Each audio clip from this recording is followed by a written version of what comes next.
location for Billy Sims barbecue. You know, I wonder how Boomer Q would go over here in Nebraska, Omaha. We don't play him anymore, so it might work out pretty good for us. No, I brought some of my players: Billy Sims, Joe Washington, Thomas Lott, ex-Nebraska coach that coached and played at Oklahoma. Jerry Pettibone, coached here for a while. So we all jumped in my plane and all came up here, and look forward to being here at the Outland Award dinner tonight. So you get to see Coach Osborne, and my great player won the Outland in '78 when Billy won the Heisman. Was Greg Roberts. I haven't seen him yet, but I understand he's been up here for a while. So anyway, it's always cold when I come to Nebraska. I never get a damn warm day when I come up here. Every time I come, it's cold, but that's what you got to expect. Is the reception any warmer for you around here? Sir, what's that? Is the reception any warmer than the weather around here? No, I hope so. At least I'm not worried about playing a game and who's going to win or lose. We're not worried about that. But no, we look forward to it. I always enjoy coming to Nebraska. Nebraska has always been good to me, and I get great fans, and I think a lot of memories. Go back to the '60s with Bob Devaney and all the coaches, assistant coaches, all of them. Just so many of them. Mike Corrigan, Milt Tenopor. I mean, just old guys. Don Bryant, Fox. I know them all. Remember them all well. They were great to me and our staff, and we had. Even though we had a great rivalry, it was two great teams, two great programs, but we had great respect for each other, enjoyed each other, and it was a very healthy rivalry. And a lot of schools don't have that, but we in Oklahoma and Nebraska did. Barry, you get a chance to talk to Tom much anymore, or do you guys? Every once in a while, I call Tom on business. It's always about something, and it's unrelated to football when I call him. Usually, it's something else, but. Yeah, we talk every once in a while, and we've done some autograph signings in the last couple of years together and spent some time in Washington, D.C., and forgot where else we've been, but I give him a call every once in a while. Yeah. How about expectations for this year's event? What are your thoughts on just being able to kind of, spend time with some of these guys and relax and talk about the good old days here? Well, actually, I guess there'll be a bunch of Nebraska players here. I hope that from the era when these guys played, because these are guys that mean a lot to me and were great players, and I thought it would be kind of neat because they played with Greg Roberts, and Billy actually roomed with him, I think.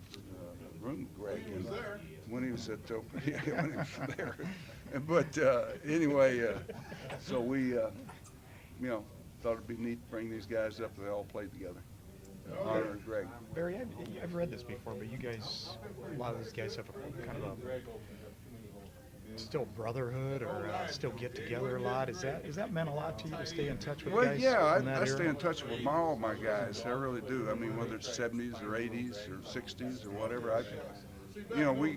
They come to games, and I live on the campus of the university. I live right across the street from the Pi Phi and the Tri-Delt and a couple of fraternities, and I don't know who they are, and I don't care, but I know where the sororities are, and they're right across the street, and I'm about 700 yards from the stadium, so I get a lot of traffic, and I get a lot of ex-players come by. They want a beer most of the time. They don't come by to see me. They just want to go to my bar and at the cabana, but all the visiting teams drive right by my house and go to the stadiums. They come. They've got the squad police leading them out there. Sirens, here they come. So I usually sometimes I toast the guys that win that come by there.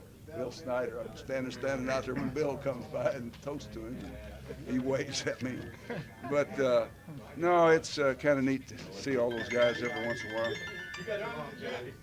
I'm in Omaha, Nebraska. I can't talk to you right now. I'm doing a TV interview right now. So I went by. I'll call you back. I know it's important. Thank you, sir. Bye. Yeah. Barry, what ring is that you got on? That's Super Bowl. They're hard to get. Yeah. They're hard to get. I told Jerry Jones 3 weeks ago, I was visiting Jerry on the phone, and I said, Jerry, this is the first time in 20 years I've enjoyed watching your team play. Actually, it really have. I've actually set my time day, like Sunday to Sunday. I don't know what time they kick off. They kick off at 3:40. Yeah. They're, 4.5 point favorite, and I'll be watching. Everything will go around that. It's been a long time since that's happened. In retrospect, when you got away from it, what did you appreciate about the Nebraska-Oklahoma rivalry that maybe you didn't so much when you're in the middle of it? Well, we knew it's the best team we're going to play is going to be Nebraska. Our goal was to win the championship, as theirs was, and they knew the best team they're going to play is probably going to be Oklahoma. And it was a team that wins the Big 8 Conference Championship, goes to the Orange Bowl, and probably might be playing for the national championship. So it's a big game, and it's you know what? That's why Oklahoma and Nebraska have great traditions in college football. They attracted good players to come be a part of it, and it was a great product to sell, Nebraska football and Oklahoma football, and so it was go play for the best. On that topic of getting players, I know Turner Gill was the guy you wanted. Yeah, Turner told me, I'm so upset with Turner, still am today. Turner, I tell him that all the damn time. You know, he's coming with me, Fort Worth, Texas. He's committed to me early on, and the last time I talked to him, the day before signing date, he says, go get the linebacker, go get those other 2 guys to come be our teammates and all this. If I'd gone there, I promise you, y'all wouldn't have gotten Turner Gill. If I'd gone to Fort Worth and not taken him for granted, that don't ever believe in a player. It's the worst lie to say, oh, coach, don't worry about me. I'm signed now. I made the biggest mistake in my recruiting is to let him, not only I lose him, I have to play against him. Name 3 or 4 more guys that you really wanted that Nebraska maybe got over there. Well, that's the only one. That's the only one head-to-head that really is the only good player, really great player that Nebraska and I went to head-to-head on. Usually they're recruiting north or east, and I'm down in Texas because we made 11 on Texas players. We should have geographically located. I'm 2 hours from Turner Gill's home. It's a little closer in Nebraska, and he's going to talk about playing baseball in Nebraska. I sent my baseball coach down there to sign him. He couldn't even find him. Y'all cheated. You hit him out. Isn't that the story? I think what? It's the damn truth. They hit him away, stashed him somewhere? Yeah. I've done that too. What do you think about the way recruiting is nowadays? Obviously, it's a lot different in terms of that kind of stuff, the committing and not honoring it. It's starting so early, recruiting sophomores, and they're so selective today. They leave a lot of talent out there, so that everybody gets good. Everybody's pretty good because there's so many kids in the talent pool. Kids are better players today. They're better coached. They're better products coming out of high school. They're bigger, they're stronger, they're faster, they're more intelligent, they know the game better, they're more coached up than there were kids in my era. They know how to practice. The game has changed, and everyone's so much more skilled. They got all these camps. Everybody's got speed. Everybody's got a quarterback to throw it. You know, the game has changed.